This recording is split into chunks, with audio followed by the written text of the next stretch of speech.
Okay, as to voting, you know, I said I will not vote, but I meant in Slovenia, which was there. There is a small so-called radical left. I totally don't trust them and so on. I think they're manipulated by old corrupted ex-communists and so on. I think in Slovenia one should not vote. I was very although at that night news that you mentioned, I had a great honor of meeting and having quite a nice chat with Nigel Farage, you know. Good friend of mine, you know. Okay, let's be serious and let's do the job.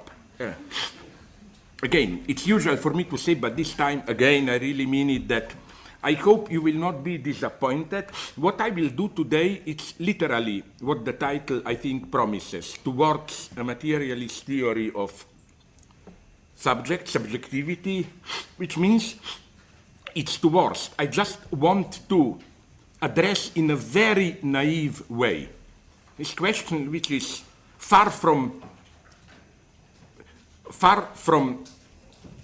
promising a self-evident answer. What is it to be a materialist today? What types of materialism are we confronting today? So I will just go through a couple of them and try to clarify some things.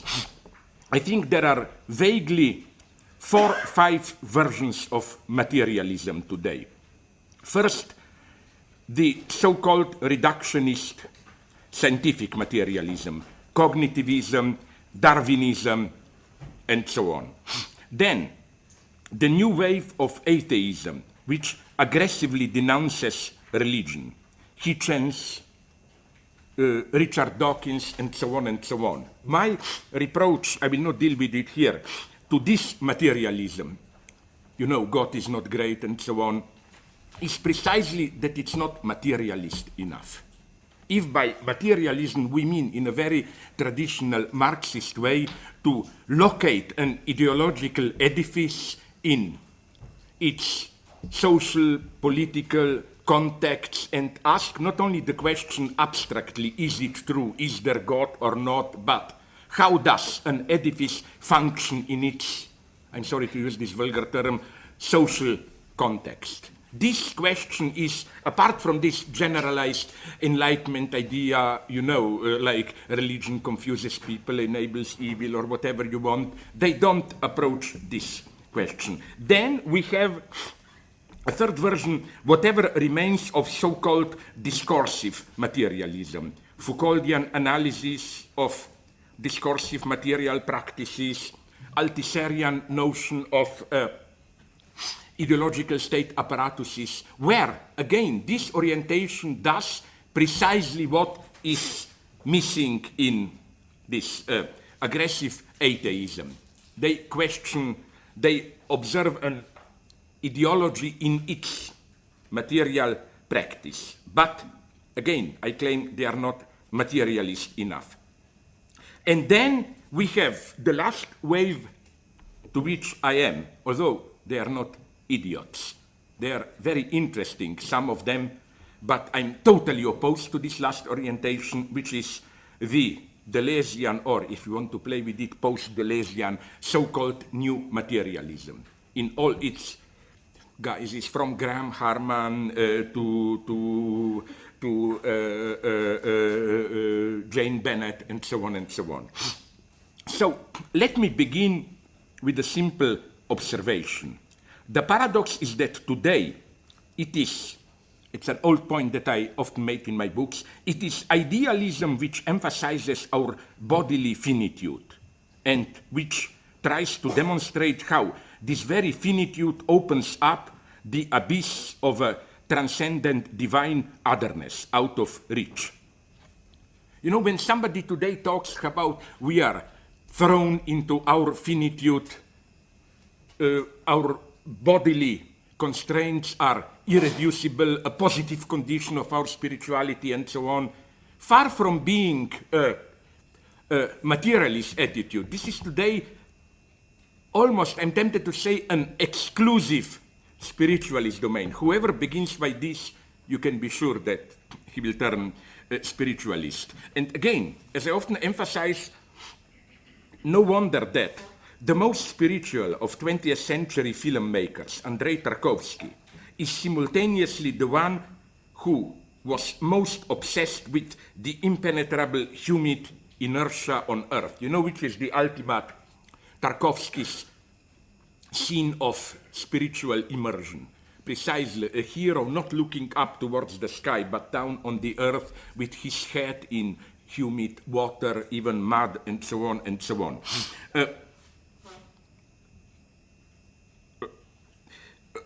While on the other hand, so today's spiritualists emphasize finitude, our bodily existence as something beyond which we cannot reach, and so on and so on. While on the other hand, scientific materialists keep alive the techno-utopian dream about immortality, about getting rid of bodily constraints, and so on and so on. It's nice that the only people who today speak about immortality, getting rid of the body, turning yourself to a kind of a virtual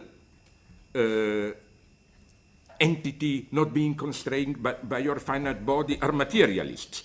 Along these lines, a French author, Jean-Michel Beignet, draw attention to the fact that today's scientific naturalism seems to reactualize the most radical idealist program of Fichte and Hegel, the idea that reason can make nature totally transparent. Namely, does the biogenetic perspective of producing humans scientifically through biogenetic procedures, does it not change humanity into a self-made entity, and does it not thus realize Fichte's speculative notion of a self-positing I? This orientation stands for the fourth stage in the development of anti-humanism. We have first the old theocentric anti-humanism. You know where you find this use of the term humanism today? With US religious fundamentalists who use the term humanism as synonymous with secular culture and so on. So here anti-humanism means no, beyond the scope of humanity, we need a reference to some transcendent authority, to God. Then the other form of anti-humanism is the French theoretical anti-humanism, which accompanied the structuralist revolution of the 1960s, Althusser, Foucault, Lacan, and so on. There we know, we'll not go into it, how anti-humanism worked. Then we have the deep ecological anti-humanist reduction of humanity to just one of the animal species on our Earth, the species which derailed the balance of life on Earth through its hubris and is now facing extinction, the justified revenge of the Mother Earth. This is another form of anti-humanism. Then we have again the fourth form of anti-humanism. Usually they use the term post, like post-human existence. The idea is that through mostly technological advances, we are approaching a new level where literally we will no longer be humans in the sense of what this word means today, but whatever, some kind of collective reason and so on. What one should first note here is that this is not a new phenomenon, although today different cognitivists or computer scientists or popularizers like Ray Kurzweil, etc., preach about this, that we are approaching the point of singularity. In the first decades of the Soviet Union, we already had the so-called biocosmism, which enjoyed extraordinary popularity at that time, a strange combination of vulgar materialism and Gnostic spirituality. The idea was, and again I quote it in my books, the idea was that with new technological advances it will be possible to refashion directly human nature itself. As Trotsky put it in one of his texts, the next big task of Bolshevik party is to reshape human nature. Like, the idea is that nature did a bad job with humans, we are too imperfect beings, and so on. So our message should be goodbye, I'm quoting Trotsky, goodbye Homo sapiens. You did your job, and so on. What is again so interesting here is how extreme technoscientism mixes with a certain anti-sexual pseudo-spirituality. Because if you read this Soviet biocosmic speculative philosophers, you can see that one of their, at least, obsession is sex. And what they focus on is a post-human collective entity which would not only no longer it would need sexuality to reproduce itself, but even more, the whole functioning of us humans as sensual being will change. How? One of the metaphors they use is that the way we use today feelings, sentiments, or being affected by senses, hearing, and so on, that we should become literally like machines. In what sense? For example, you have a certain, I don't know, electric machine, and then you have there a measuring apparatus which shows you when heat grows too strong.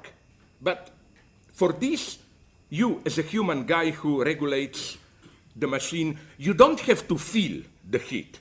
It's just the measuring apparatus which tells you it's too much. And the idea is that when we humans, in the happy post-human future, when we will feel something, it will be at the same level, you know, like pain. It will just be, we will be informed by our senses that something is wrong. But we will no longer feel pain. We will have a distance from our embodiment. And of course, the point of this is then getting rid of sexuality. And this was quite an interesting situation in the 1920s, where these techno-gnosticists got together, connected with Ivan Pavlov, the great, you know, conditional reflex guys, and so on, proclaiming, it's very interesting to read this, to look at the sexual politics of Soviet Union in the 1920s. The idea was that, this was the minority, and I think Lenin was right to oppose it. The idea was that sexuality is the last field of bourgeois capitalist ideological counterattack. The idea is now we won political, economic battle here, working class in power, and which is why? Because they lost political, economic battle, bourgeoisie is now using sexuality. So the idea is not have a progressive sexuality, but the ultimate goal is getting rid of sexuality as an unnecessary detour, a sign of human imperfection. And if you will think that I'm just exaggerating this, look at the one who is, I think, arguably the greatest, for me at least, Russian writer of 20th century, Andrei Platonov. He is really, I think, together with Beckett, Kafka, Platonov, these are the three great ones. In his wonderful short stories from the 20s, sexuality is always presented as kind of a, really as almost in theological sense, fall into corruption and so on. The problem is how to get rid of sexuality. But back to my main line. So the spectacular development of biogenetics with its scientific practices, that's the idea of this fourth form of anti-humanism, is gradually dissolving frontiers between humans and animals on the one side, as well as between humans and machines on the other side. It gives rise to the idea that we are on the threshold of a new form of intelligence, a more than human singularity in which mind will no longer be submitted to bodily constraints, inclusive of sexual reproduction. Out of this prospect, a weird shame emerges. The shame about our biological limitations, our mortality, the ridiculous way we reproduce ourselves. What Günther Anders called the Promethean shame, ultimately simply the shame that we were born and not manufactured. However, I think that we should not reduce this post-human stance to the paradigmatically modern belief in the possibility of total technological domination over nature. What we are witnessing today is also an immanent reversal of this scientific post-humanism. The slogan of today's post-human sciences is no longer domination, but surprise, contingent, non-planned emergence.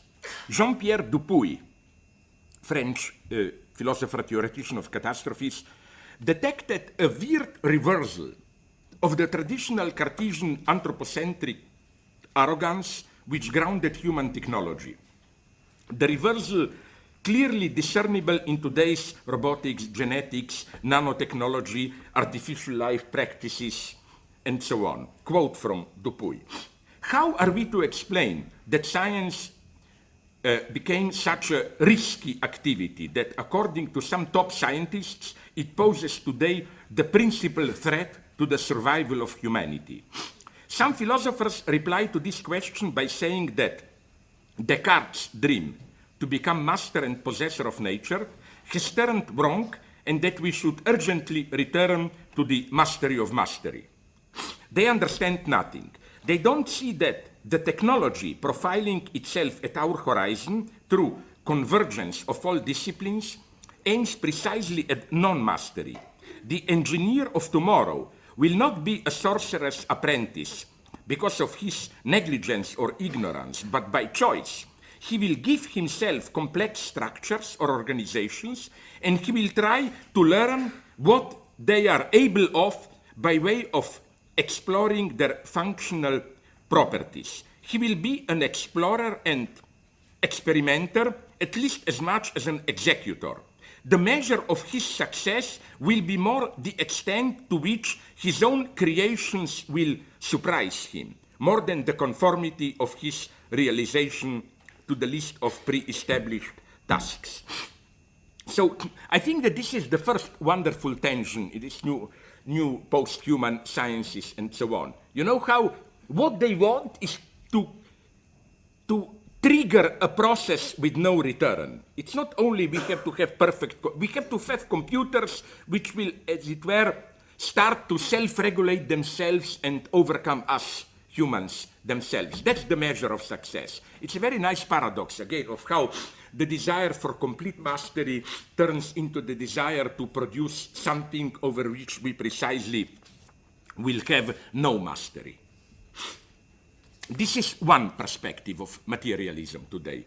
Now I move to the next one, the so-called new materialism, focused on the notion proposed by Jane Bennett of vibrant matter. What is this vibrant matter? I think that Frederick Jameson was right with his claim that Deleuzianism is today the predominant form of idealism. As in Deleuze, new materialism relies on the implicit equation matter equals life equals the stream of agential self-awareness. So no wonder new materialism is often characterized as weak panpsychism or terrestrial animism. When new materialists oppose the reduction of matter to passive mixture of mechanic parts, they are of course not asserting the old-fashioned direct teleology. What they assert is the aleatoric dynamics immanent to matter. Emerging properties arise out of unpredictable encounters between multiple kinds of actants. The agency for any particular act is distributed across a variety of kinds of bodies and so on. Agency thereby becomes a social phenomenon, where the limits of sociality are expanded to include all material bodies participating in the relevant assemblage. Say, an ecological public is a group of bodies, some human, mostly not human, that are subjected to harm, defined as a diminished capacity for action. And in an extremely evil line of thought, I try to imagine what would have been to think Auschwitz as an assemblage in this new materialist way. Not just the Nazi executioners were involved as its agent, but also Jews, the complex network of trains, gas ovens, the logistic of feeding the prisoners, of separating, distributing clothes, hair, ashes, and so on and so on. The ethical implication of such a stance is that we should recognize our entanglement within larger assemblage. We should become more sensitive to the demands of these publics and the reformulated sense of self-interest, which calls upon us to respond to their plight. Materiality, usually conceived as inert substance, should be rethought as a plethora of things that form an assemblage of human and non-human actors, or actants, to use Bruno Latour's term. Humans are but one force in a potentially unbounded network of forces. We thereby move back to the enchanted world. This is the proper term, because I think that the deepest aspiration of this new materialism is precisely to return to enchantment, to re-enchant the world. No wonder Bennett's earlier work was on enchantment of everyday life. She concludes her book, Vibrant Matter, with what she calls, in no way only with irony, her Nicene Creed for would-be materialist, a passage worth quoting. I believe in one matter energy, the maker of things seen and unseen. I believe that this pluriverse is traversed by heterogeneities that are continually doing things. I believe it is wrong to deny vitality to non-human bodies, forces, and forms, and that a careful course of anthropomorphization can help reveal this vitality, even though it resists full translation and exceeds my comprehensive grasp.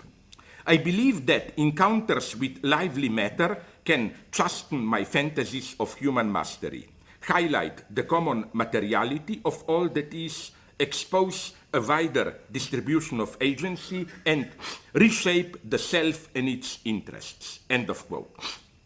So, what vibrates in vibrant matter is its immanent life force, or its soul. Soul in the precise Aristotelian sense of the active principle immanent to matter. Vibrant life force, soul, not subjectivity. New materialism thus refuses the radical divide, matter-life and life-thought. Selves are multiple agents. They are everywhere in different guises. But a basic ambiguity nonetheless persists here. Are these vital qualities of material bodies the result of our, human observers, benign anthropomorphism, so that the vitality of matter means that everything is, in a sense, alive? Or are we effectively dealing with the strong ontological claim, asserting a kind of spiritualism without gods, an attempt to restore sacredness to the world, to the universe? So if, quote from Bennett, a careful course of anthropomorphism can help reveal that vitality, end of quote, it is not clear whether the vitality of material bodies is a result of our perception being animistic or of an actual non-subjective or non-human vital power, an ambiguity which I claim is deeply Kantian. The gap, here we should, I think, return to the gap that separates modern science from Aristotelian descriptions of nature. This gap concerns the status of the real as impossible. The common sense realist ontology opposes appearance and reality, the way things merely appear to us and the way they are in themselves, independently and outside of our relating to them.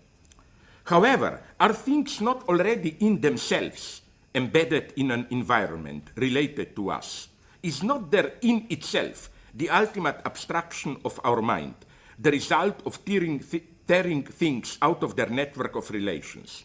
What science distills as objective reality, is becoming more and more an abstract formal structure relying on complex scientific and experimental work. Does, however, this mean that scientific objective reality is just a subjective abstraction? No, since it is here, I think, that one should mobilize the distinction between reality as we experience it and the real. Alexandre Koiré pointed out how the wager of modern physics is to approach the real by means of the impossible. The scientific real, articulated in letters and mathematical formulas, is impossible, also in the sense that it refers to something which we cannot ever encounter in reality, within which we dwell. For example, based on experiments, Newton posited how fast, with how much acceleration, an object moves in free fall in absolute vacuum, if no obstacles slow down its movement. We, of course, never encounter such a pure situation in our reality, where tiny particles in the air always slow down the free fall of any object, which is why a nail falls down much faster than a feather, while in a vacuum the velocity of their fall would have been identical. This is why for modern science we have to begin with an impossible real to account for the possible. We have to imagine first a pure situation in which stones and feathers fall with the same velocity, and only thereafter we can explain the velocity of actual objects falling explain these as deviations due to empirical conditions. Or another example, to explain the attenuation of the movement of objects in our ordinary material reality. Physics takes as its starting point the principle of inertia, which postulates that an object which is not subjected to any external force moves at a constant velocity. An object will continue moving at its current velocity until some force causes its speed or direction to change. On the surface of the Earth, inertia is as a rule masked by the effects of friction and air resistance, which attenuate the speed of moving object, usually to the point of rest. And this observable fact misled classical theorists such as Aristotle into assuming that objects move only as long as force is applied to them. Lacan's notion of the real as impossible should be applied here. The principle of inertia, an object not subject to any external force moves at a constant velocity, refers to an impossible real, something that never happens in reality, but has nonetheless to be postulated to account for what goes on in reality. It is in this sense that I think modern science is more Platonic than Aristotelian. Aristotelian approach begins with empirical reality, with what is possible, while modern science explains this reality through the reference to an ideal order which is found nowhere in reality. And here I think new materialism makes the step back into pre-modern Aristotelian naivety. It covers up the gap that defines modernity. It reasserts nature in its purposeful vitality. As again, I quote again Bennett, the careful course of anthropomorphization can help reveal that vitality, even though it resists full translation and exceeds my comprehensive grasp, end of quote. Note the uncertainty of this statement. Bennett is not simply filling in the gap. She remains modern enough to register the naivety of her gesture, admitting that the notion of the vitality of nature is beyond our comprehension, that we are admitting that we are moving in an obscure area. If then new materialism can be still considered a variant of materialism, it is materialist in the sense in which Tolkien's Middle-earth is materialist. Namely, my son, even, who is an avid reader of Tolkien, drew my attention to this simple fact that the Middle-earth universe is, in a sense, materialist. It is an enchanted world full of magic forces, evil and good spirits, and so on. But strangely, did you notice this? Without gods. There is no other domain of gods or whatever. There are no transcendent divine entities in Tolkien's universe. All magic is immanent to matter. All spirituality is spiritual power that is immanent to, that dwells in our terrestrial world.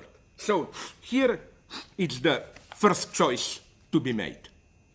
I think that this new materialism, for reasons that, of course, I cannot go into them now, is precisely an ideological regression in the sense of avoiding to confront the truly traumatic consequences of what is modern science. Then the second aspect of materialism, I want to go on now to another image of materialism, which is the idea that it's not just a point of claiming in an abstract way what is materialism, only matter exists or whatever you want, but in a more Marxist social critical way. To be a materialist means that every apparently formal model is always mediated by concrete historical content. It expresses a certain historical matrix. Along these lines, Peter Osborne criticized my book, Less Than Nothing, claiming that I'm not materialist in this sense, that what I propose as the basic feature of materialism, all that stuff of which begins with Democritus, then Less Than Nothing, that basically I just proposed an abstract formula of materialism without historically grounded in a specific experience. Let me quote to you Peter Osborne's critique. Quote, "As for the materialist reversal from Marx back to Hegel," that's my claim, that Hegel was more materialist than Marx, that the true materialist reversal is from Marx to Hegel, "it actually happens within Marx's own texts, specifically in Capital, where the ontological peculiarity of the value form is shown to enact just such a process." The idea being, of course, that when Marx analyzes the value forum in Hegelian categories, he shows how, again, Hegel was not just speculating, but how, as Marx put it, I think already in his Poverty of Philosophy, that commodities themselves speak Hegelian language, behave in a Hegelian way.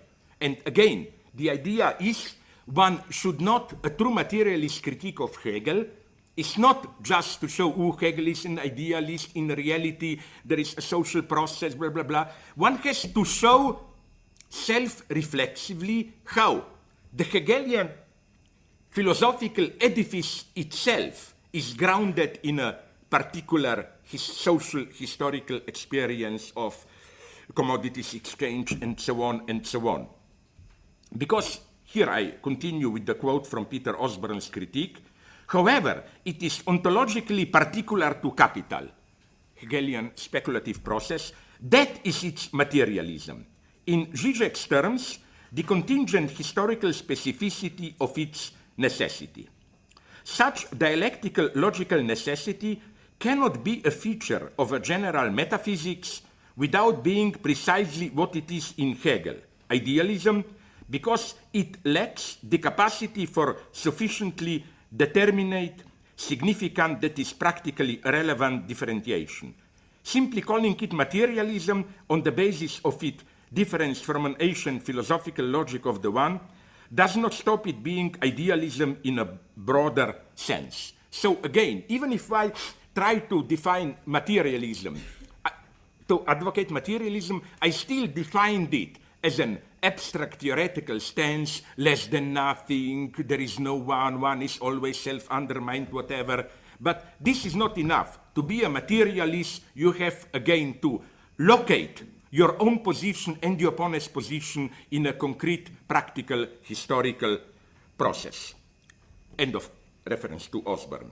Now, what Osborne proposes here is the old thesis of the so-called Hegel capital school. Helmut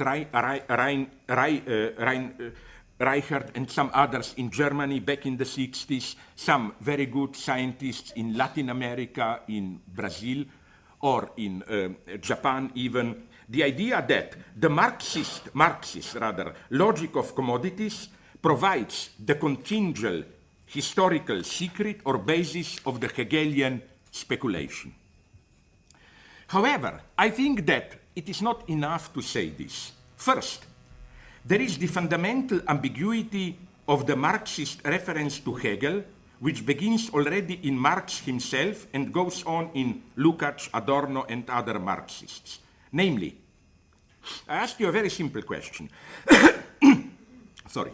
Is the Hegelian dialectical process a mystified idealist expression of the historical process of liberation, or is it the mystified idealist expression of the capitalist self-reproduction? I developed this already in some of my books, that this is always that strike me. Those who want to historicize Hegel's logic, they always oscillate between two totally opposite versions. One, exemplarily deployed by young Lukács, is to claim Hegel's logic, let's call it naively the basic form of the Hegelian process. Subject alienates itself, experiences itself as determined by alienated substance, foreign gods, fate, capital, whatever, and then the process of emancipation, where subject reconciles itself with substance.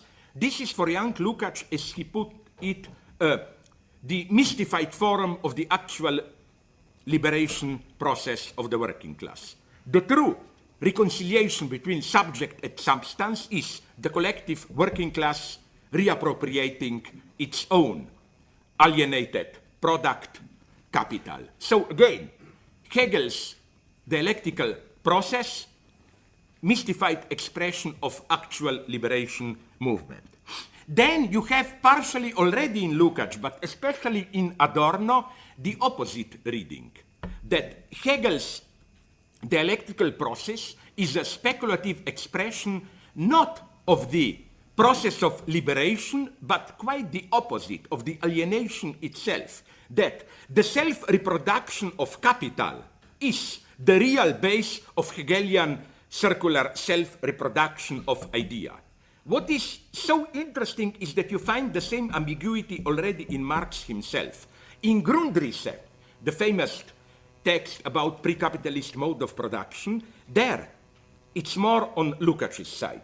That is to say, this Hegelian process of utter alienation and then reappropriation of the alienated substance is used as a model for historical development. It begins with substantial unity between producers and objective conditions of production in so-called primitive societies. Then you go through radical alienation, which, of course, reaches its highest point in capitalism, where the producer is reduced to pure abstraction of working class, workers as Marx put it, substanzlose Subjectivität, subjects deprived of all their substance, and then proletarian revolution as the reappropriation of alienated substantial subjects.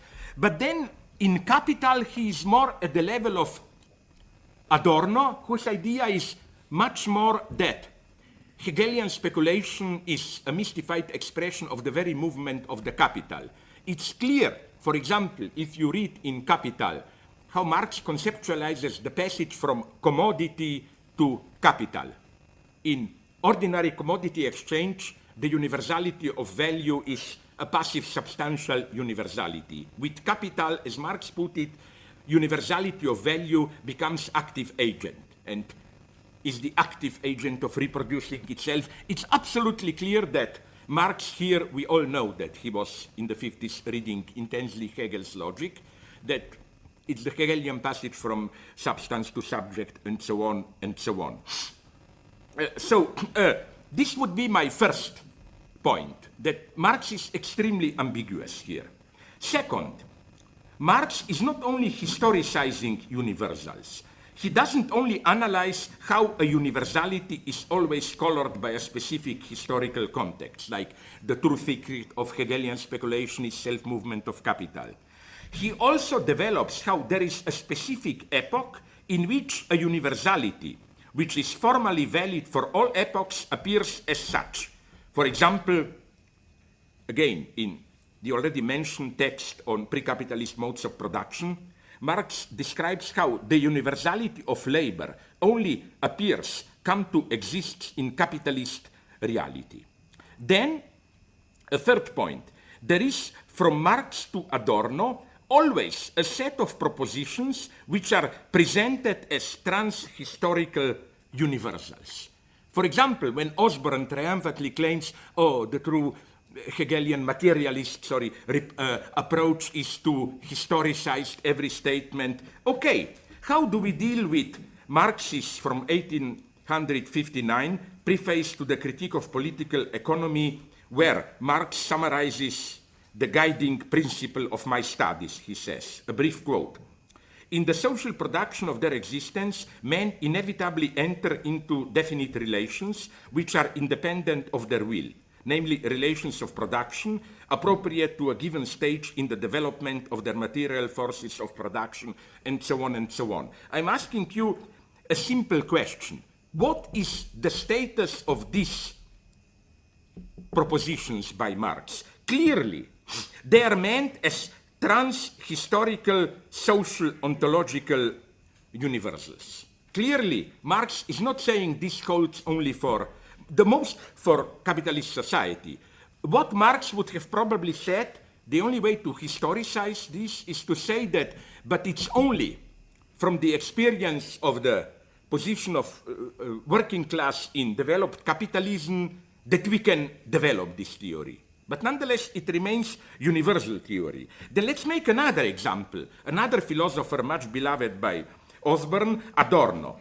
When Adorno in Negative Dialectics talks about the priority of the objectives, where he asserts the non-identical and so on, such statements are definitely meant as universal ontological principles, whose truth is not constrained to specific historical conditions.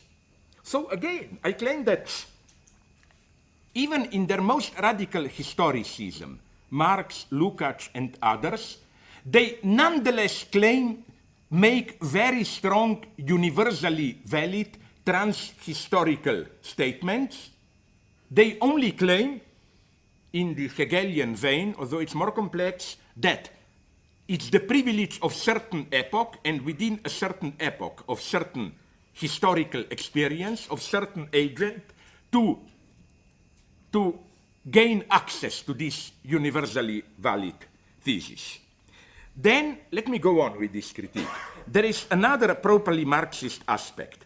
Not only the historical mediation of universal philosophical categories, not only the embeddedness of universal philosophical categories in concrete contingent historical context, but a different practical status of philosophy itself.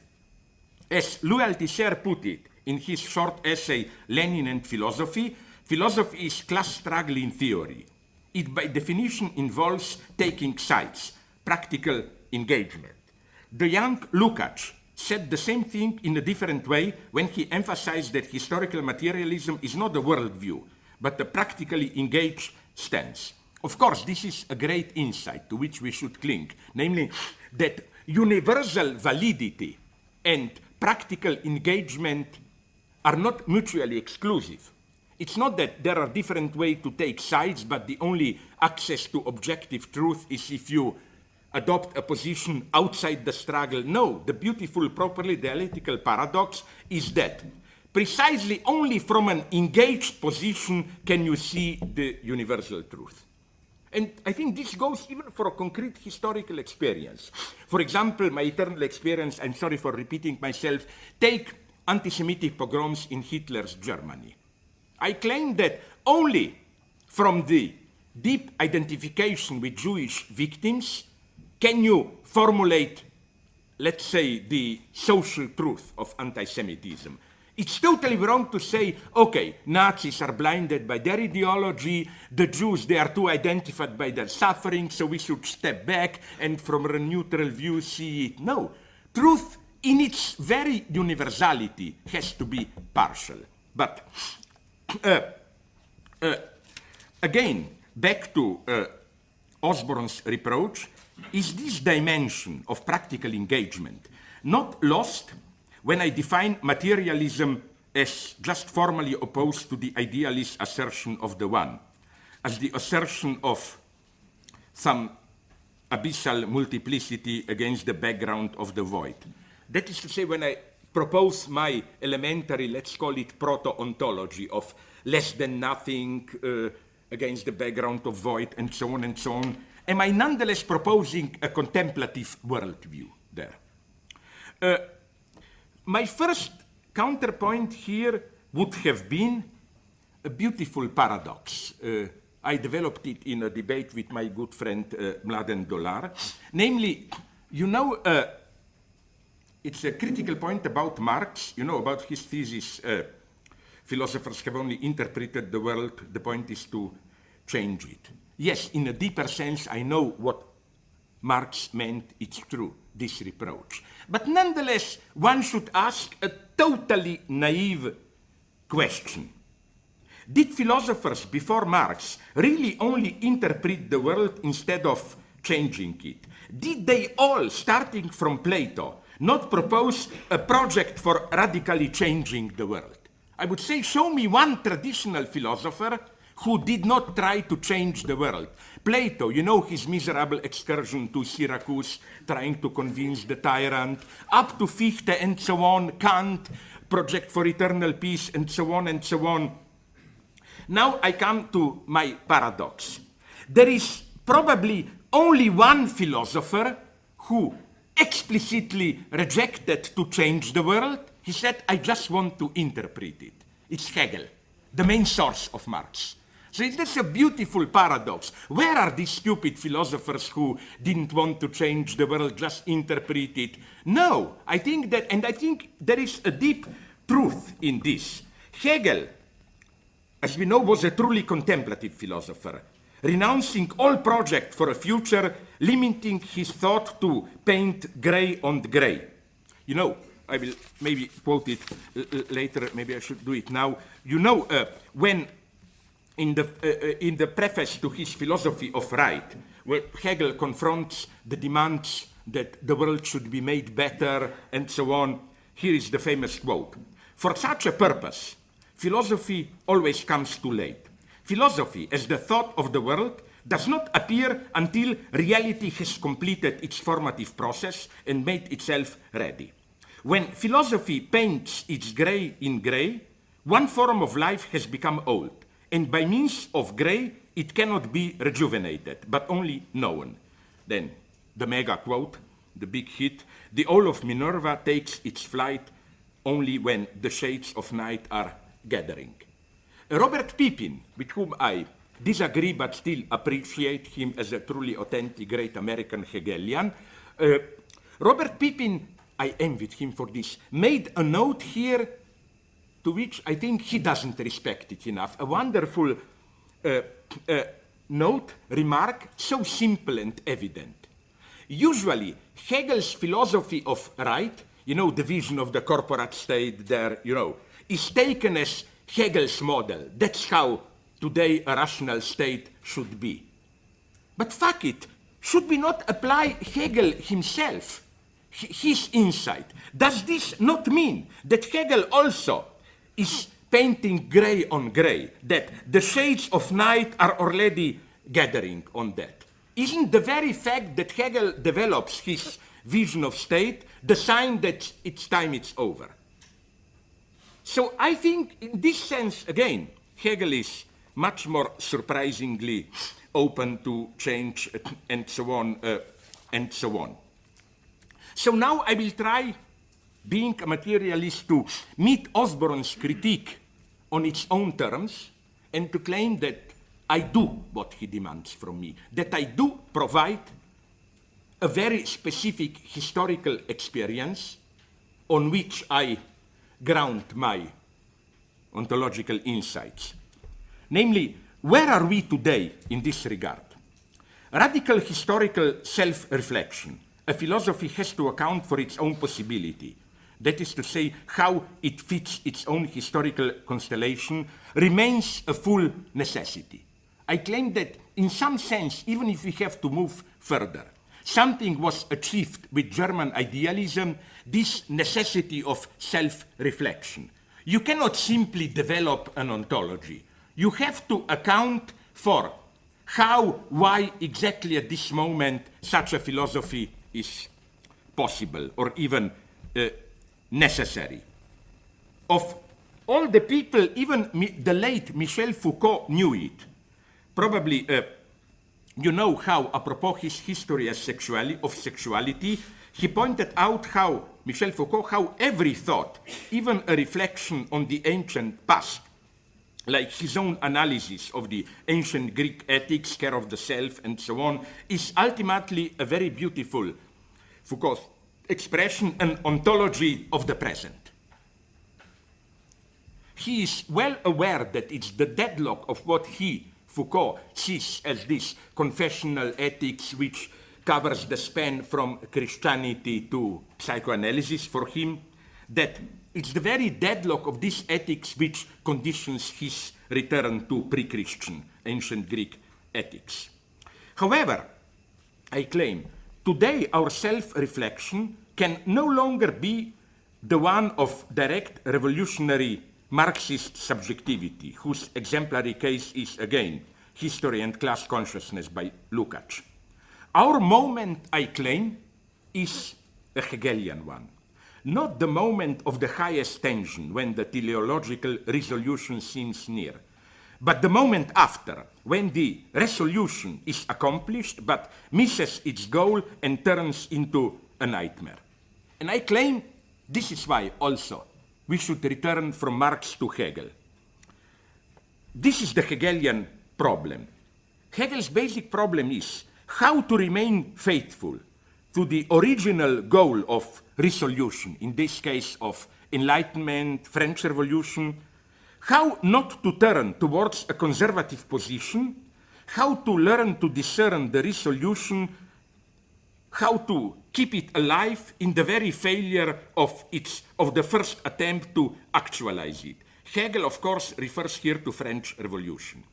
Its attempt to realize freedom and reason ended in revolutionary terror, which for Hegel, not for me, and Hegel's entire it ended in fiasco. But, you know, Hegel's entire effort goes into demonstrating how, through this very failure, a new order emerged in which revolutionary ideas become actuality. So again, Hegel's point is, let's admit the fiasco of the first attempt at a revolution.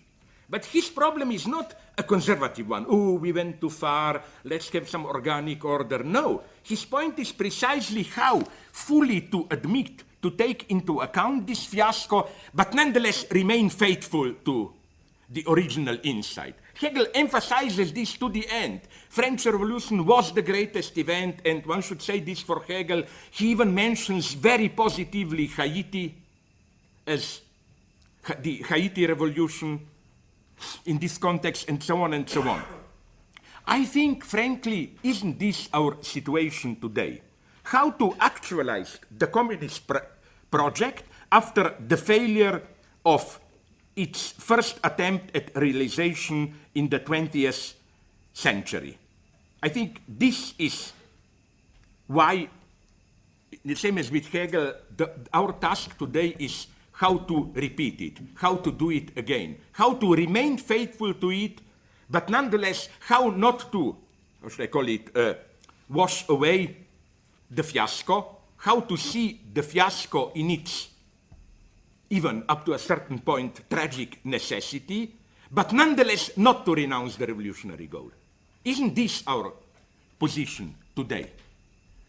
20th century communism should be for us what French Revolution was for Hegel. A big attempt, it went wrong. But again, we shouldn't for that reason denounce it. So Hegel would have been totally opposed to this bullshit, at least this you have to admit, of liberal reading of French Revolution. Let's have a cake and eat it, which means in historical numbers, let's have 89 without 93. You know, let's have the first liberal phase without Jacobin terror. No, Hegel's basic point is 93 is a necessary consequence of 89. You cannot have one. We have to go through this horrible point. In what is this view grounded? Every historical situation contains its own unique utopian perspective, an immanent vision of what is wrong with it, an ideal representation of how, with some changes, the situation could be rendered much better. So when the desire for a radical social change emerges, it is thus logical that it first tries to actualize this immanent utopian vision, which is why it has to end in a catastrophe. And it's here, even if it appears very modest, if you allow me a brief political digression, that the true utopianism today are precisely the modest social democratic attempts. For example, I advise you to read the book. I don't have to advise it to you. Everyone is buying it, and I'm saying this with a certain envy. Fuck it. Why are not my books selling as well as Piketty's? You know, I would sell my mother into slavery to be at that level, you know, of capitalism 21st century. But I think, and you should read the book, you learn so much historically and so on. But it's a utopian book at its purest. Why? On account of its very modesty. Piketty realizes this inherent tendency of capitalism towards inequality and so on and so on. So that the threat to democracy comes from within capitalist dynamics. Okay, we agree here. Also, I hope you noted, if you read the book, the wonderful, tragic, sad lesson of Piketty's book. He sees the only bright point from the 30s till the 60s, no? When this tendency towards inequality was controlled, stronger state, welfare state. But he himself says the condition for this turn towards was what? Holocaust, the two world war and crisis, you know. It says what? And I'm tempted to agree with him. The implicit conclusion is that our only hope is a new world war or whatever then. You know, this is also for me the problem of some optimists. There is now a new trend of historical optimists, from Matt Ridley to I think, was it Richard Dawkins, to some others, which claim we are too fascinated by the present crisis. Are we aware that we live in a perfect world? No. They have their point. The idea is that if you look objectively at our situation today, first, fuck it, what economic crisis? Let's be serious. When I was a year ago in South Korea and I mentioned universal crisis, they started to laugh at me, and they were right. They told me, and you think you are universalist, anti-Eurocentric? They told me, who is in crisis? Latin America is progressing in the last decade, has progressed more than ever. Even sub-Saharan Africa is finally still miserable, but compared to what went on in previous decade, it's moving up. Not to mention the explosive development of capitalism, China, Singapore, all our Asian values, friends. Asian values meaning, of course, to avoid a misunderstanding, nothing racist. It's poetic term that new masters use there to give an authentic flair, you know. Asian values has the same value as when you say the natural servitude of women, you know, or some bullshit like that. What I want to say is that, that they told me, you only, or even not all of Western Europe. There are countries like Denmark, Norway, which are still Poland, which are doing very well. Part of Western Europe is in crisis. And in the worst Eurocentric way, you talk about a global crisis. No, you are in crisis, only there. Then, you know, they bomb you with these statistics. Again, never better and so on. But I think things are a little bit more complex for a series of reasons. First, you know, even when things abstractly appear to be progressing, then it's not as simple as that. Let's take the situation of Jews today.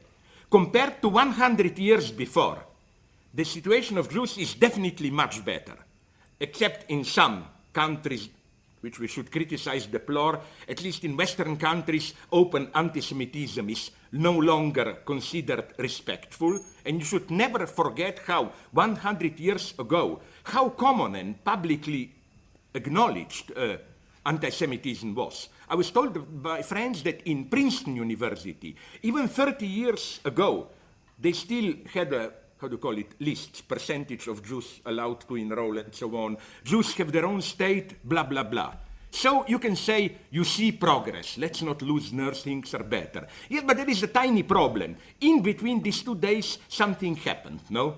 Holocaust. And the ultimate irony, you cannot abstract Holocaust because there are good reasons to claim that without Holocaust, there would be no state of Israel.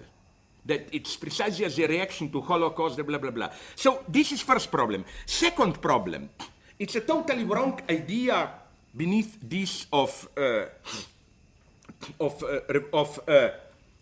revolt. But revolts, one has really to repeat this again and again. Revolts, revolution, protests, whatever, they don't explode when things are really bad, you know, and people say, oh my God, we cannot survive any longer now. No.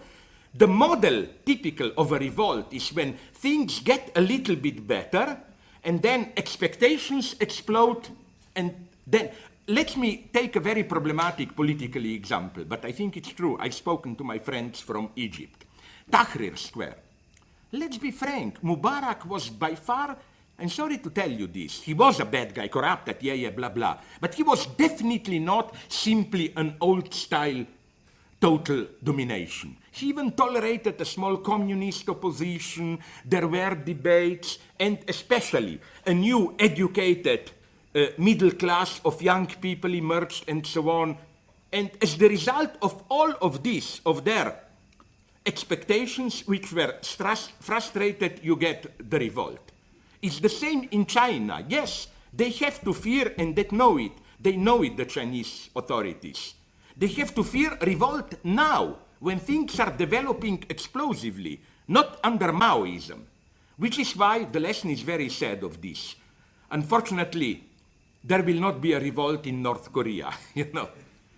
If something will happen, it will happen in this way, that gradually they will open, thinking they can control it, you know, and then it will not work, and so on, and so on. So, let me go back to this. Piketty. You know why I think he is utopian? Okay, he is in a way right.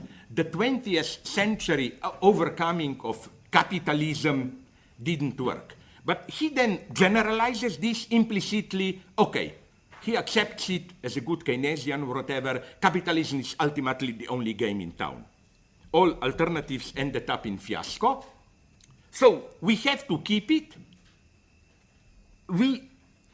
He is almost a kind of a social democratic Peter Mandelson, you know, the Dark Prince of Blair, who said, in economy we are all Thatcherites, you know. All we can do is a level distribution, more, a little bit more for healthcare, education, blah, blah.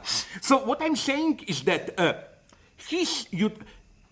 I think he's utopian because he simply says the mode of production has to remain the same. Let's just change the distribution by nothing very original, radically higher taxes.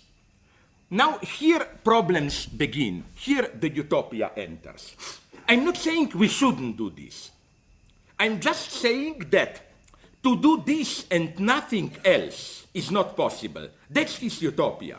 That basically we can have today's capitalism which basically as a machinery remains the same, just, when you earn your billions, here are my tax, give me 80%. I don't think this is feasible. I think that, imagine a government doing this. First, Piketty is himself aware it has to be done globally. Because if you do it in one country, then, you know the story, capital moves elsewhere, blah, blah. But and this is another aspect of his utopianism.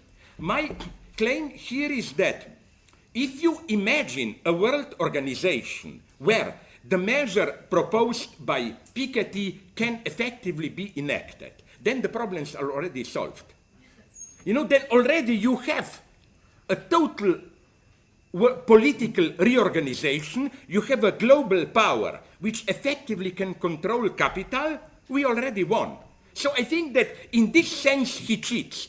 The true problem is to create the conditions for his apparently modest measure to be actualized. And this is why, again, I claim I'm not against him. Wonderful. Let's tax them 80%. What I am claiming is that if you were to do this, you would very soon discover that this would lead to further changes and so on and so on.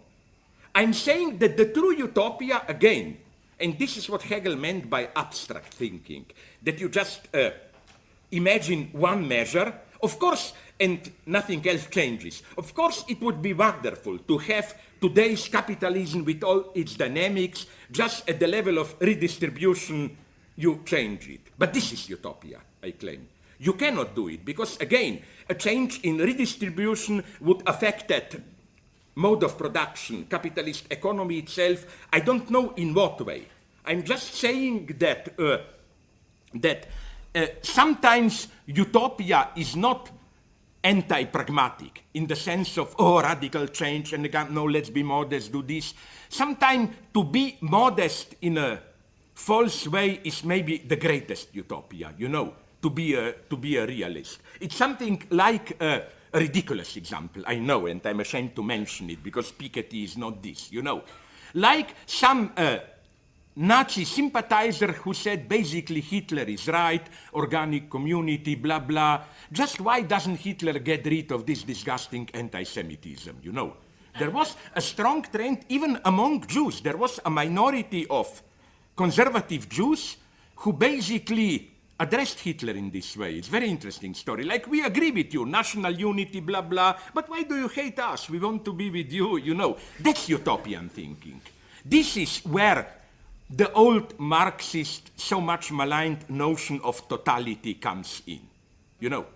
The moment you observe phenomena in totality, it doesn't go. So what I want to say, back to my main line, is that this is the most dangerous trap when to perspective of change. As I already said, every historical situation has its own immanent utopia, in the sense of, for example, when we have today's capitalism, with its incredible productivity, it's easy to say, can't we have all this, but instead of being appropriated by capital, to be appropriated by all the people, and so on and so on.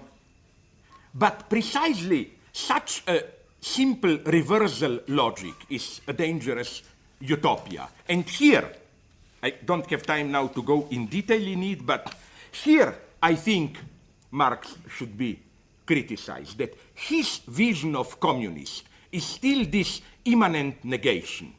We can have all good things of capitalism, you just drop the private property, but all the capitalist dynamics and so on, it states. The rhetorical formula here is the one used by Marx in his 1844 economic and philosophical manuscripts, which I think, if we play this right-wing game of where are the roots of Stalinism in Marx, I was never a partisan of young Marx. I say I'm afraid of young Marx much more. Young Marx has in his economic philosophical so-called manuscripts a whole series of passages where he uses this simple reversal instead of logic. Let me bring you some quotes which are even rhetorically beautiful, like, so much does the labor's realization appear as a loss of realization that the worker loses realization to the point of starving to death. So much does the appropriation of the object appear as estrangement that the more objects the worker produces, the less he can possess. You know, all the time this formula, the more the worker produces, the less he has. Of course, this then immediately calls for a positive reversal. Wouldn't it be normal for the worker that the more he produces, the more he has? And so on and so on. But so that instead of being the realization of the worker, labor appears as the loss of his realization, which means we should strive for a society where labor is the realization of the worker, or instead of appearing as what it is, the appropriation of the object through labor, this appropriation appears as the estrangement, or instead of possessing what he produces, the more the worker produces, the less he possesses, or instead of civilizing himself through producing civilized objects, the more civilized his objects are, the more barbarous becomes the worker, and so on and so on. But I think that precisely this reversal doesn't work. This is the most dangerous trap. And I think that the mature Marx was aware of it. Because mature Marx does sometimes use this reversal formula, but in a much more ambiguous way. For example, in Capital, we have the following passage. This inversion, Verkehrung, by which the sensibly concrete counts only as the form of appearance of the abstractly general, and not, on the contrary, the abstractly general as property of the concrete, characterizes the expression of value. At the same time, it makes understanding it difficult. If I say Roman law and German law are both laws, that is obvious. But if I say law, the law, das Recht, this abstraction realizes itself in Roman law and in German law, in these concrete laws, the interconnection becomes mystical. This passage from Marx is very interesting because he is not, as you would have expected in claiming in alienated capitalist society, the abstract universal dominates over the concrete particular objects, so that concrete particular object only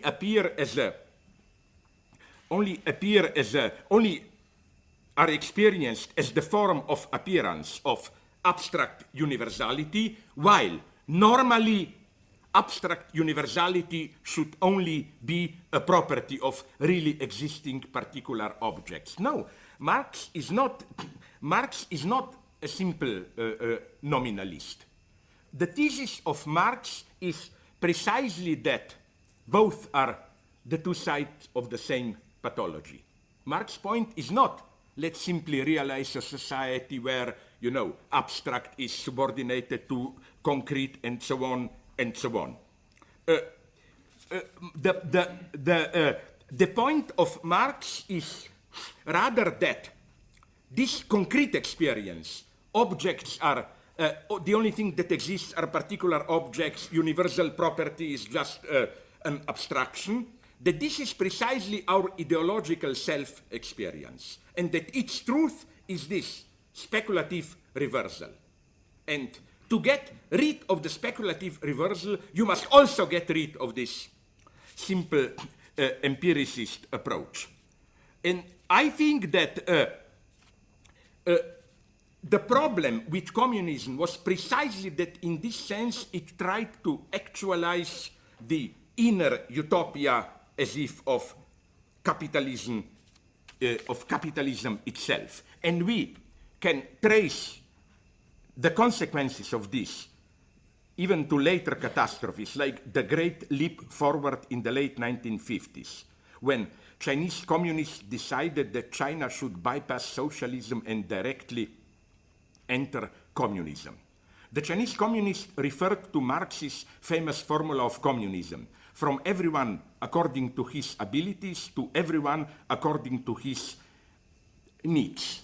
They claimed that they already enacted communism, but they gave a particular wonderful, sophisticated, false, of course, reading of this formula. They claim our communes are already communist. Why? Because each works according to his abilities, and each one gets what he really needs. And the idea was the military leader of a commune determines what you really need, like so much food is enough, so you get what you need, and the same leader of the commune knows what you are really able of and prescribes how much you should give, and so on and so on. So what I'm saying is that maybe we should go here to the end and in a Hegelian way drop this Marxist idea of revolution as a universal subject, working class or whoever, appropriates the alienated substance. Maybe both sides of this dilemma, alienation in the sense of we are dominated by some reified, strange, absolute, fate, capital movement, and so on. But I think both should be dropped. This, of course, we should step out of alienated society where some absolute, again, God, fate, capital is dominating us. But the solution is not simply to turn it around. We, collective humanity, should do it. I think that the true step should be a more something articulated by Lacan and only in Hegel, that we should just realize that not only are we powerless, but that the big other, capital and so on, is also powerless, contradictory in itself, so that, to step out means not that I will be master, not the capital, but that no one will be a master. It's a decenterment still. We are still decentered, we humanity, but not in the sense that there is another center, that capital rules. Okay, so I hope I didn't lose my thread. I hope so. I hope that now I demonstrated a little bit in what sense, yes, we should be materialists, also in the sense that our vision, even if it's a general ontological vision, should be grounded in a concrete historical experience.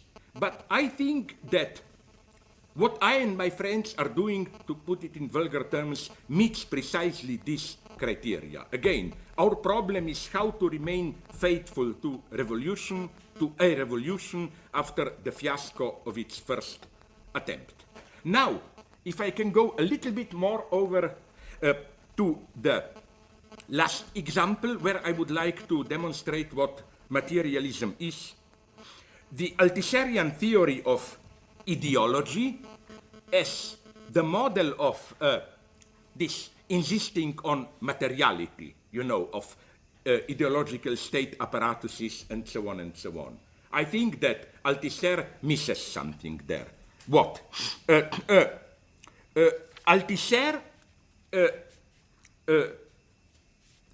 opposes, as we all know, two types of ideological apparatuses. Ideological state apparatuses and direct, physically violent, oppressive state apparatuses, police, army, and so on and so on.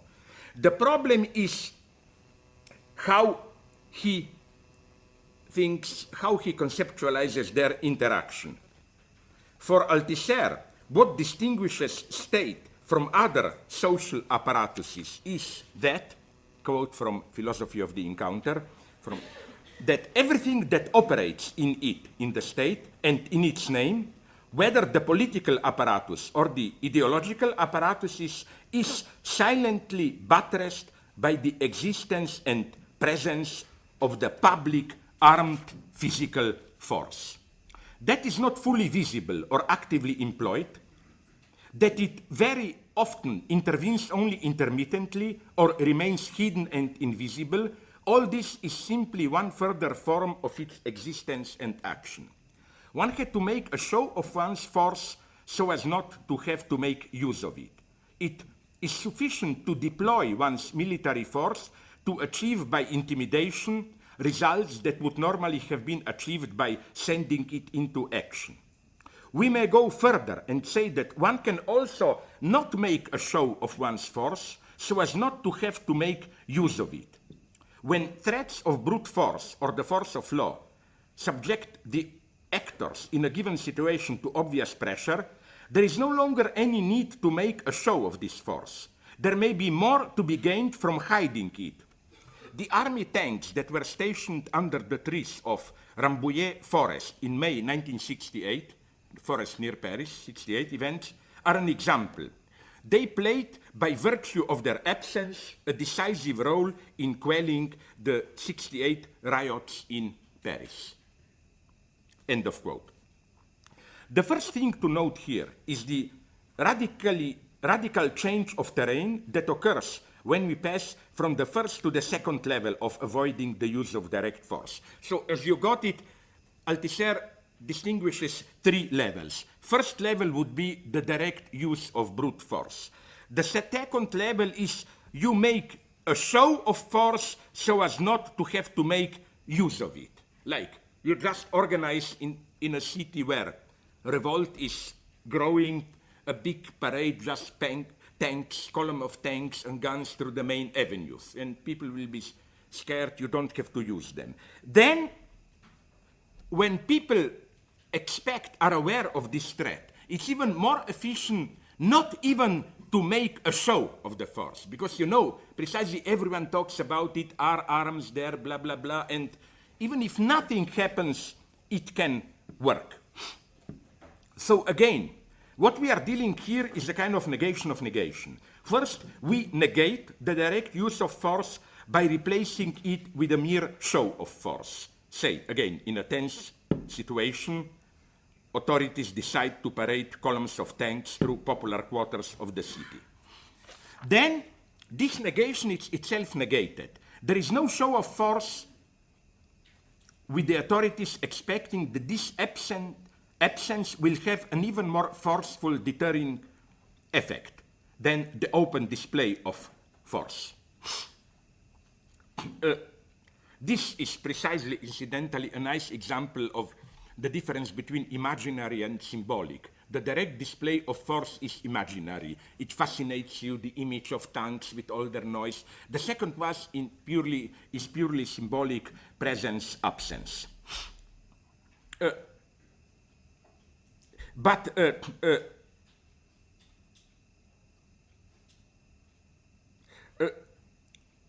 And I think that it is this properly symbolic dimension that nonetheless, although Althusser notices it, he ignores its status. You know what Althusser doesn't see?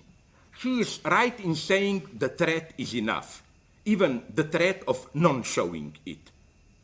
But what he doesn't see is that it's not only that this virtual, imaginary, or symbolic threat can do the work. My thesis is that what he doesn't see is that only such a show does the work. The paradox of authority is that it works only as a threat. Imagine, precisely, let's return to Paris 68. Imagine the authorities effectively sending into the center of Paris tanks to crush the barricades in Quartier-Latin and so on. I claim it would have probably triggered a much more serious revolution or whatever. You know, Lacan says this when he refers to a wonderful ambiguity, when he says that omnipotence, toute puissance, necessarily reverts into all in potency, toute en puissance. For example, a good father, authority, has to remain a virtual threat. If a father beats you, loses his nerves, even if it's physically painful, can be, but usually you lose fear. You know, there is something humiliating, degrading in it.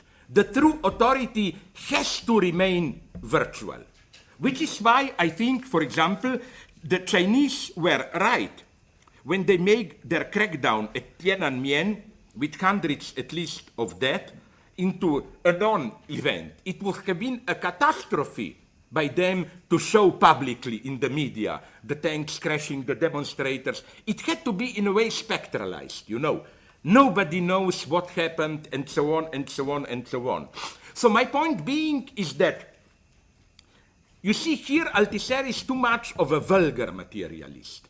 It's not only that there has to be a physical threat in the background, but the status of this threat is spectral. The moment it's not only that it works also as only a threat, it works, it works only as a threat. The moment you actually realize it, it's a very risk. Okay, you may kill them all, but you cannot. Let's say it would have been 68, a massacre in Paris. What would this have meant? Probably the whole France would stand up and so on. You cannot do it. And so here we see how to really account, to be really a materialist. This, I think, is what this simple example shows. To really be a materialist, it's not enough to insist on immediate materiality as the last resort, like, we can talk, debate, but beware, in the last instance, I can use brutal force and obliterate you or whatever. No, the real materialism should include into materialism also this strange virtual threat, which is not symbolic because it's a threat of violence, but it's a weird, purely virtual threat, which as such has its own effectivity, and a threat which functions only as virtual. This same limitation of Althusser is shown also on another level.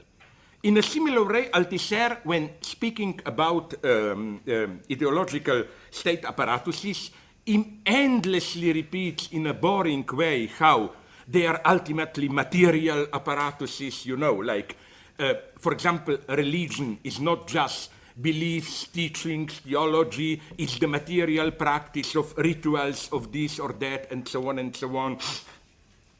True, but I think Althusser here again misses something. And here, for me, true materialism, okay, to annoy my friends, I like to call it dialectical materialism, being well aware what total philosophical nonsense this term designated in 1940s and so on, But at least I'm safe, If I say I'm a dialectical materialist, it means fuck off, nobody will bother me, Okay, so let's go on.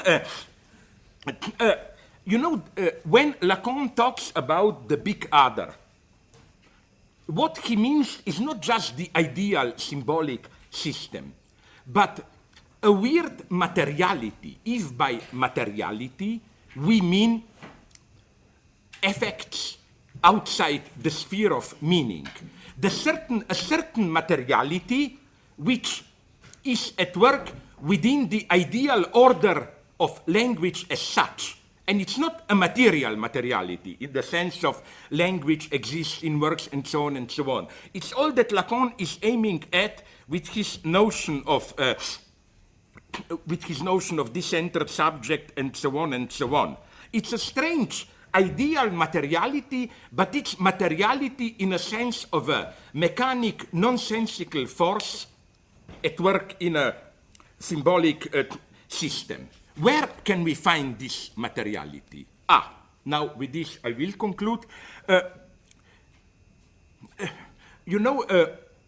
Language. Where is Habermas wrong? No, he is a very respectful philosopher, blah, blah, although now he is furious because he is replaced, obviously, by Peter Sloterdijk as the official European Union state philosopher, But, his idea of immanent normativity of speech, of human speech, the idea, to simplify to the utmost, is that the moment Habermas, tries to resolve a serious philosophical problem. In our historicist era, you no longer can be directly a Platonist. You cannot any longer refer to some material ideas, blah, blah, blah. So does it mean historicism? No. Habermas's solution is, I simplify to the utmost, but basically not, I claim. Habermas's solution is, okay, all we are sure of is we are always within a certain discursive practice. And let's simply look at normativity, inscribe immanently into this practice itself.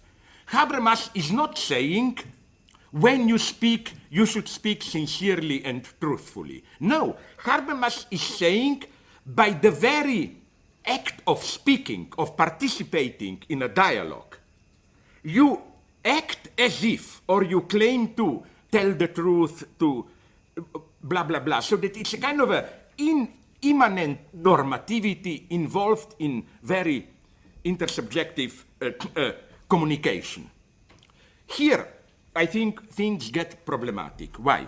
Because although Habermas perceives himself as the great follower of Kant, he obviously didn't do his homework in reading Kant. Only now am I discovering maybe the most, this is also self-criticism, the most interesting Kant, the late Kant of his anthropology, anthropological writings.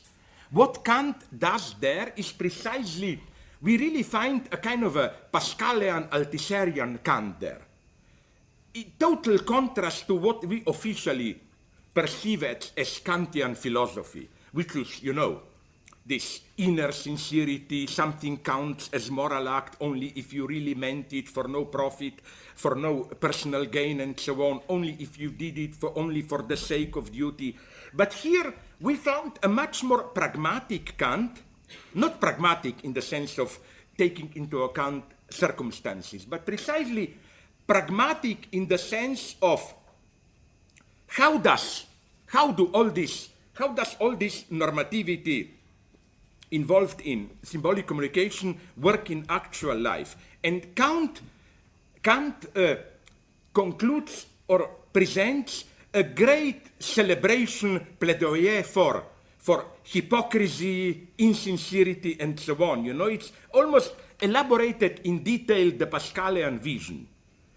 You are a hypocrite, you try to lie, well, pretend to say the truth, and even if it's insincere, and you think that by, let's say I am a liar, I pretend to you that I'm telling the truth. But Kantian wager is that I think I'm deceiving you, but ultimately I will deceive myself.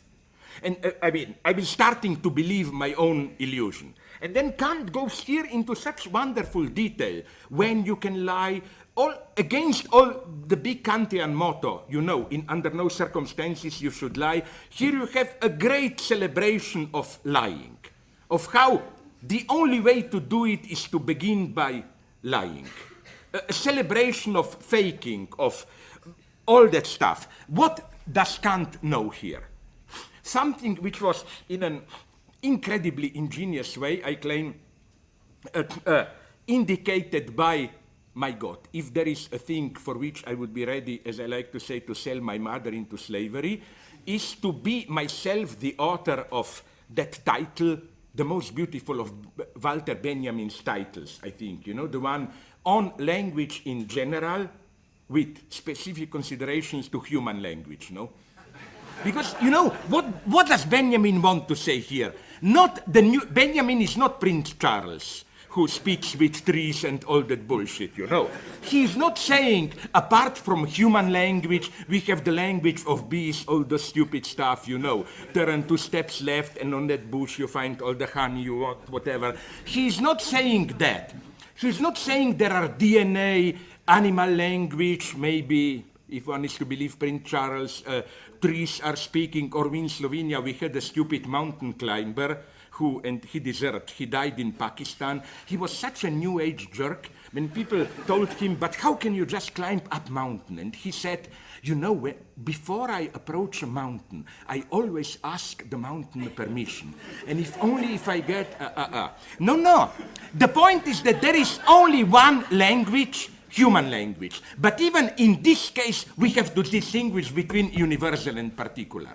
We have language as such, which has only one species, human language. But what more do we get? Well, precisely, language as such is maybe, I'm not so sure, Habermasian. What makes it human language is all these beneficent lies, cheating, and so on, but which is the very mode of existence of. For example, this is, if you want, quite an empirical example of, I think, where is Habermas wrong. When he says that there is a normativity within language to tell the truth, so that whenever you lie, speaking to another, you are involved in what we call pragmatic contradiction. A Kantian answer would be, no, let's say I'm evil. Let's say that you are, haha, I hope it's true, let's say that you are dying of cancer. And let's say that I see you and I see you are half dead. Of course, I will tell you, oh my God, things are doing better, you look better, and so on. Now, we probably would both have known that this is a lie. But it's wrong to say I'm pragmatically inconsistent, blah, blah, blah. No, precisely as a lie is the only polite thing to do. The message will not be, why are you lying to me? The message would be, you would have felt some kind of sympathy and so on. And no, I didn't yet. Did I already use here in London? I don't think I did. The extreme example of this, how extremely vulgar jokes can work. Don't be afraid, it will not be a sexual joke this time. It will be, did I already tell here, I don't think, the example of Srebrenica. Srebrenica, you know, the city where Serbs massacred, blah, blah, the whole city. Alenka Zupancic, my Lacanian colleague, told me that she met a linguist from Sarajevo who did a detailed research of Srebrenica jokes, which are extremely brutal, but this comes the point. It's not other Bosnians joking about Srebrenica. It's precisely the survivors of Srebrenica. They are telling these jokes. And just to give you one example, the only thing you have to know is that it's about a guy who wants to buy an apartment, a house, some land around Srebrenica. But the point is that you should know that in my part of the world, when we were young, we were still cooking at home like real soup and so on. So when you went to the butcher, usually when you have, I don't know, 1 pound of beef, he often asked you with or without bones. The idea is, you know, if you want to make a consommé or what soup, it's supposed to be better with some bones, you know. That's what you want to know, you have to know. So, okay, the joke is this one. A guy from Srebrenica who escaped Serbs, emigrated to Germany, returns with some money and asks his friends there, my God, I want to move back to my home. What are the prices now of land in Srebrenica? And the answer is, well, it depends. Do you want land with or without bones, you know, of those decisions? It's vulgar, but you know what I think? This is the most respectful thing you can do. I've spoken with people, and they told me, this is not just brutally making fun. The message of this is precisely, we are afraid, we are aware the situation is so terrifying and crazy that the only way to deal with it is in this obscene way. If you play this humanitarian, you know, and say, oh, how was it possible, a horror like Srebrenica in 20th century, just 1 hour flights from Paris, you know. Where are we? We are barbarians. We are all from Srebrenica. We should be. This is, they told me, the true obscenity. There is something very respectful in this, you know. Beneath these jokes, it's basically a desperate acknowledging of impotence. It's too horrible to speak with this pathetic victimization, to using this rhetoric. The only thing we can do in this is this. It's an obscenity, but it's the only thing that one can do with a certain dignity. And this, I think, maybe he would admit it abstractly, but I don't think this would be, you know, like this joke about Srebrenica. This happens not at the level of language as such, but at the level of human language, no? And this is what, for this, I think there is, I don't see a space in Habermas. You know, for all this obscenity, lying, and so on, not as a simple cheating, but in its positive role. And again, Kant was fully aware of it. He talks about jokes, gallantry, and so on. And again, it's big celebration of faking, like, and with all, of course, the cynicism that comes here, because I developed long ago this thing. I think that nonetheless it is on another level that Pascal and Althusser should be opposed. Maybe you know the line, but nonetheless briefly, and then I will finish. You know, Althusser likes to quote that Pascal, you don't believe, then fake it, do as if you believe, and then you will believe. No, I think he got it wrong. I think ritual is rather also, but maybe even more importantly than a way to bring you to believe. It serves a totally different opposite goal. Namely, and Hegel knew this. Hegel knew everything, as we know. You know, somewhere Hegel says that religious ritual has the function to release you from the pressure of too intense belief. Like, Hegel's problem is you really believe in God. You think about all the time. Well, follow a ritual and you will no longer have to believe. You will feel free. You know, if instead of intensely thinking about God, repeat blindly the prayer, and in your mind you can think about sex, whatever you want. You know, it sets you free. And Hegel's genius, as I developed briefly in my Less Than Nothing book, can be shown also in his theory of marriage, which goes in the same way. Hegel's logic is, to put it very brutally, you are too much in love, it obsesses you all the time, marry the girl, then you will see. She smells bad, bad stockings, whatever you want, and it will cure you of your love. You know, that's this, how should I put it, positive aspect of this hypocritical lying and so on and so on. This is what I claim Althusser's theory misses, but precisely, you see my point, for being too directly materialist. It misses this, what I call materialist element, which is precisely, back to Benjamin, not just language in general, but concrete human language, the materiality of all the vulgar interest and so on and so on. It's difficult to be a materialist, but it is here where we should be materialists.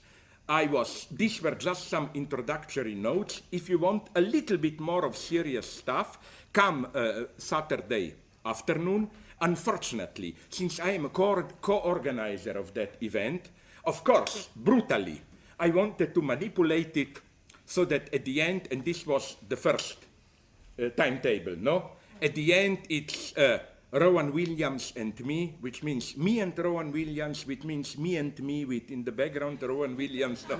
But unfortunately, he let us know that he has some marriage ceremony in the afternoon, so he will be very here in the morning, no?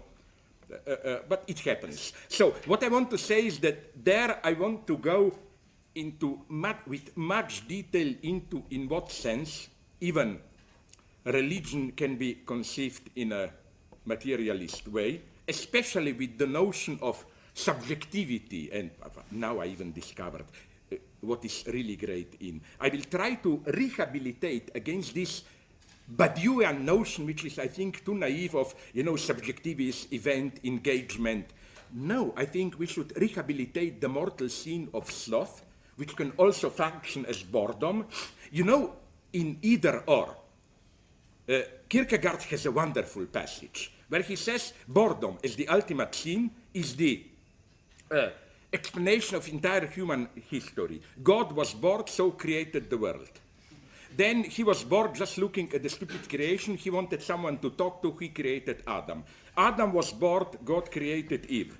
Then you have the family, then you have multiple tribes. These tribes were bored, they started to deal with each other, commerce and so on. Then primitive societies made travels, larger states, blah, blah. And we can go on, you know. In medieval times, they got bored, they started to travel to America, blah, blah.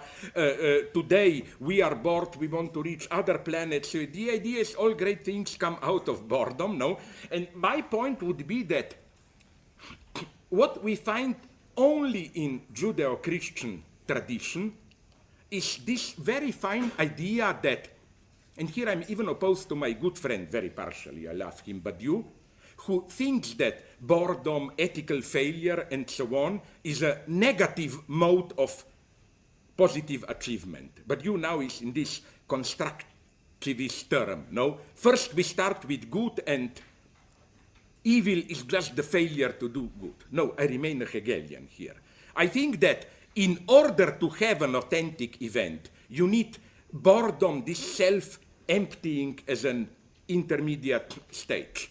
And again, in Christianity, I claim, following my Chesterton, that even in Jesus Christ is basically bored at the cross, like fuck off and so on. That even God gets bored and so on. And then I will try to develop this. I'm so sad I wasn't able to do it today with another absolutely ingenious, only now I discovered it, but it's well-known fragment from Benjamin on the art of translation, you know, where he uses this metaphor of broken vessel. And I think it's, again, absolutely crucial from there to get the true message of Judeo-Christian tradition. It's not simply the vessel was full, then it break. No. The opening to the vessel occurs in the very act of breaking. Like God's creation itself is in a way breaking the vessel and so on. All those paradoxes, I will develop them on Saturday afternoon. And I don't know what Rowan Williams, but there will be some good things. I'm proud to see here my good friend Eric Sentner. And when I spoke about this materiality, which is not material materiality, but the other spectral materiality, where all his books talk about this in a way, although we have slight differences, but this comes later, you know. Now you are, how do you call it, compagnon de route, you know, fellow traveler, no?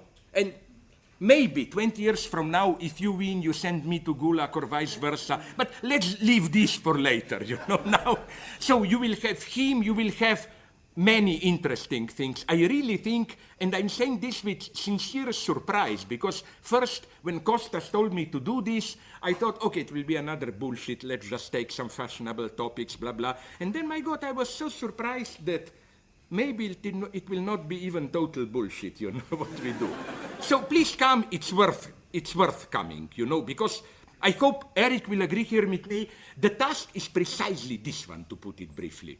When you talk about theological-political from a radically left perspective, usually the idea is, yes, in some stupid parts of the world like Latin America, they are too stupid for pure Marxist theory, you should allow them a religion and so on. But I think we have to move beyond this and ask a serious question. Is there, in the very heart of a radical emancipatory project, a proper theological dimension? And how to think this dimension? We have a couple of models. One is the stupid liberal, critical. Yeah, all radical emancipatory projects are basically secularized theology. That's bullshit. Then we have Benjamin version, you know, weak messianism, retroactive redemption. I wonder if that's the last answer. I think we should go deeper, more radically. But again, the point for us, materialists, whatever communists, I think, is to step beyond this cheap, you know, this cheap idea of religion is plan B. You know, you have to mobilize population. They are not secular enough, so fuck it, let's proclaim voice of God or whatever. No, it must have been at a much more serious level.